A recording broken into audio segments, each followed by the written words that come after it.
দিব। আপনারা অনেক সাহসী, অনেক প্রতিবাদী। গত বছর আপনারা যে প্রতিবাদ করছেন, যা প্রতিরোধ করছেন, আপনাদের সন্তানরা, আমাদের ভাই বোনরা রাস্তায় নেমে গেছে কিসের জন্য? আপনারা নাকি পরিবর্তন বুঝেন না, আপনারা নাকি সংস্কার বোঝেন না।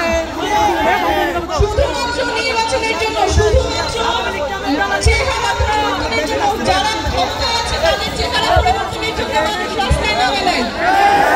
মানুষ রাস্তায় নামছে দেশকে যাতে বদলায়, মানুষ রাস্তায় নামছে আমাদের এই ভাঙাচুরা পুরান ব্যবস্থা যাতে জোড়া লাগে, যাতে সবার অধিকার সংরক্ষিত থাকে।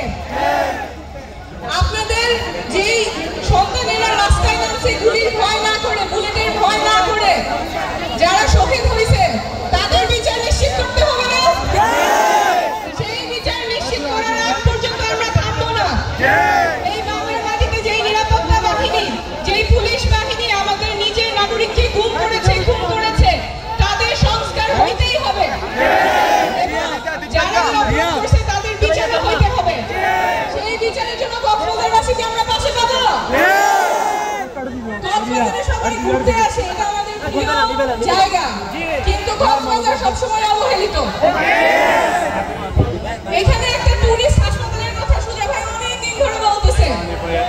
টুরিস্ট হাসপাতাল হলে কি আমাদের ভালো হবে?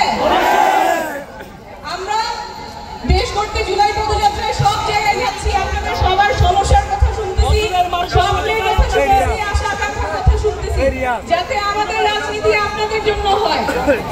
আমরা এমন রাজনীতি করতে চাই না যেখানে মানুষ